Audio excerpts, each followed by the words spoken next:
በያዝነው የክረምት ወራት ከ5 ሚሊዮን በላይ ወጣቶች በበጎ ፈቃድ አገልግሎት ተሳታፊ እንደሚሆኑ የአማራ ክልል ወጣቶች ስፖርት ቢሮ አስታወቀ። የበጎ ፈቃድ አገልግሎት ያለምንም የገንዘብ ክፍያ በጎ በሆነ አመለካከት ለሌሎች ግልጋሎት የሚሰጥበትና የአእምሮ እርካታ የሚገኝበት መሆኑን አስተያየታቸውን የሰጡ በጎ ፈቃደኞች ገልጸዋል። ይዝባለም ጌታነህ በትንታኔ ተመልክተዋለች። በጎ ፈቃደኝነት ያለምንም የገንዘብ ክፍያ በጎ በሆነ ሐሳቤ አንድ ሰው ገንዘቡን፣ ጉልበቱን፣ ጊዜውን፣ ዕውቀትና ክህሎቱን በመጠቀም ለሌሎች ግልጋሎት የሚሰጥበትና የህሊና ረፍት የሚሸምትበት ድርጊት ነው። በ16ኛው ክፍለ ዘመን በመካከለኛው ፈረንሳይ ወታደራዊ ልምድ የሌላቸው ዜጎች በወዶ ዘማችነት ለጦሩ ግልጋሎት መስጠት በጀመሩበት ጊዜ የበጎ ፈቃደኝነት ጽንሰ ሐሳብ እንደመጣ መረጃዎች ያመለክታሉ። የበጎ ፈቃደኝነት እንቅስቃሴ አሁን ድረስ በስፋት እየተሰራበትና ሚሊዮኖች እየተሳተፉበት የሚገኝ ሲሆን ብዙዎችንም ተጠቃሚ አድርጓል። በጎደሎ ደረሱልኝ እነሱ ናቸው። ቤቱም የሆነ መብራት ሂዶ ተቃጥሎ ነበር ያደሱልኝ እነሱ ናቸው። ቀበሌው ነው። ሲቀጥል ደግሞ አሁንም ያው በየወሩም ይሰጠናል እንደ ጥሮታ የሚሰጡናል። በጣም ወርቆቢ ነበርና ፍሳሽ ሁሉ ነበር። ያውንም ደግሞ እንዳላድሱ አቅም አልነበረኝም። ድርም ላይት ነው የምሰራው። 2 ልጆች አሉኝ አባት የሌላቸው እና ለማደስ አቅም አልነበረኝም። እና ያው ወደ ክፍለ ከተማው ሂጄ ማህበራዊ ዘርፋን አናገርኩኝ። ያው ወጣቶችን ሆነ በሷ አማካኝነት እንዲታደስ ሆነልኝ። ያው የቀን ስራ እንዳልሰራ አቅም የለኝም አይሆንልኝም። ይችነውን ገመድ እያፍተለተልኩኝ ገመድ ዝም የሳምንት እስከ ሳምንት አፍተለተልና ያችን ቅዳሜ ከከብቱ ገበያ እየወሰድኩ እየሸጥኩኝ በዛሽ ነው ተዳደር። ሌላ እና እነሱም አሁን ባለው ነገር አሁንም ከፍ ያርጋቸው አሁን የተነገረ የተጨረሰው ነው። ያችን 900 ብር በ3 ወር ይሰጡና በዛች ነው የምንጠቀም። ድጋፉ መልካም የሚባል ጅምር ነው። በቀጣይም በርካታ ተመሳሳይ ችግር ያለባቸው የማህበረሰብ ክፍሎች ስላሉ እነሱም ድጋፎችን ይሻሉ። እኔ እንጃ በምን ልግለጸው በምን ይገለጻል በምን ልግለጸው? እኔ በጣም ወዳቸዋለሁ አከብራቸዋለሁ። ብዙ ሴቶች አሉ የሚያለቅሱ መስራት እየፈለጉ ብድር ያለ መመቻቸት ምን ያለ ማለት በቃ ብዙ ነገሮች ቢሟላና ቢስተካከል ሴቶች ከችግራችን እንወጣለን ብዬ አስባለሁ። በባህር ዳር ከተማ በቁጥር ጥቂት የማይባሉ የበጎ አድራጎት ማህበራት ይገኛሉ። እነዚህ ማህበራት ለአቅመ ደካሞችና ሌሎችንም ማህበራዊ ግልጋሎት ለሚሹ የህብረተሰብ ክፍሎች የተለያዩ ድጋፎችን ያደርጋሉ።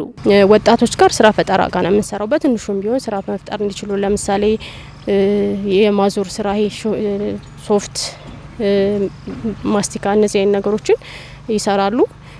ከዛ ውጪ ደግሞ የሚዛንና ገስተን እንሰጣቸዋለን። ሚዛንና ዲስትሮ እንዲሰሩና የምናደርገው ስራ ፈጠራ ላይ ማለት ነው። ከዛ ውጪ መስከረም ላይ ሁሌም 50 በቋሚነት ያዝናቸው ተማሪዎች አሉን። በተለይ በጣም ጂኒየስ የሆኑ ውጤታቸው ጥሩ የሆነ ነገር ግን ለመማር አቅም የሌላቸው ቤተሰቦቻቸው ዝቅተኛ የሆነ ገቢ ያላቸው ተማሪዎች አሉን። እነሱንም ድጋፍ እናደርጋለን። ሙሉ ጊዜ ሐሙስ በየክፍለ ከተማው እንቀመጣለን። በክፍለ ከተማ ውስጥ የሚያጋጥሙ ፍርድ ቤት ላይ በባልና በሚስት መካከል የሚያጋጥም ችግር እንደዚህ በጎረቤት በቤተሰብ መካከል የሚያጋጥም ችግርን በመሸምገል እርስ በርስ እንዲቻቻሉ እና ቤተሰቦቻቸውን ይዘው እንዲሄዱ ያንን አሲዞ ለመሄድ ብዙ ጊዜው በየክፍለ ከተማው ሁሉ ጊዜ ሐሙስ ተቀምጠን እንሸመገላለን። ይሄን ነገር አስማምተን ትልቅ አፋፍ ላይ የደረሰ ነገር ወደ ማህበረሰቡ አምጠን አሁን ተፋቅረው የሚኖርበት አጋጣሚ አለ። በአማራ ክልል ባለፉት የበጋ ወራት መልካም በሚባል መልኩ የበጋ በጎ ፈቃድ አገልግሎት ተሰርቷል። ከ1 ሚሊዮን በላይ ወጣቶችም ተሳትፈውበታል። ከ2 ሚሊዮን ያላነሰ የህብረተሰብ ክፍልም ተጠቃሚ ሆኗል። የአማራ ክልል ወጣቶችና ስፖርት ቢሮ ምክትል ኃላፊ አቶ ተሾመ ፈንታው እንደ ክልላችን ውስጥ ተንካየ ነው ላለፉት 7-8 ወራት የበጋ በጎ ፈቃድ ስናከናውን የቆየን። በዚህ ረገድ ቀላል የማይባል የወጣቶች የተሳተፉበት ነው።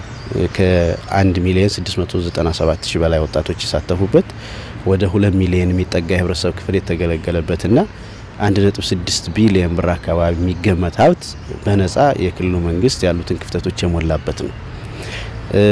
በዚህ ረገድ እንግዲህ ባሳለፍናቸው የበጋ ወራቶች የአረጋውያን ቤት የመገንባት የመጠገን ስራዎች የተፈጥሮ ሀብት ጥበቃ ስራዎች ላይ በተለይ በገጠር አካባቢ ላይ ከ400,000 ወጣት በላይ ነው ሲሳተፍ የነበረው። አሁን ላይ የክረምት በጎ ፍቃድ አገልግሎት የሚጀመርበት ወቅት ነው። ከ5 ሚሊዮን በላይ ወጣቶችም ተሳታፊ ይሆናሉ ተብሎም ይጠበቃል። አሁን ባለው ሁኔታ የክረምት በጎ ፍቃድን የምንጀምርበት ወቅት ላይ ነው ያለነውና ለዚህ ዝግጅት እያደረግን ያለነው ሰፊ ዝግጅት እያደረግን ያለነው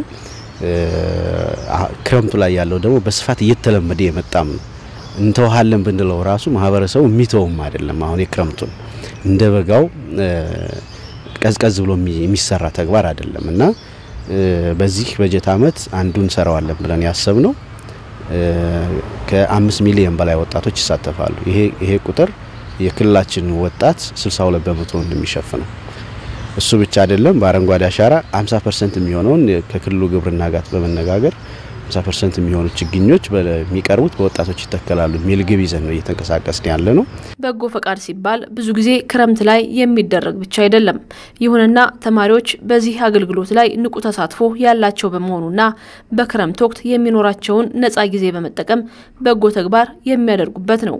መንግስታዊና መንግስታዊ ያልሆኑ ተቋማት የእምነት ተቋማትም ጭምር ግብአት የማሟላት ተግባር መከወን አለባቸው። ማህበረሰቡም ጊዜና ገንዘቡን ዕውቀትና ልምዱን በማጋራት ድጋፍ የሚሹ የህብረተሰብ ክፍሎችን ሊያግዝ ይገባል። የበጎ ፍቃድ አገልግሎት ከህሊና እርካታ ባለፈ መንግስት ሊያወጣው ከሚችለው በጀትም ይታደጋል።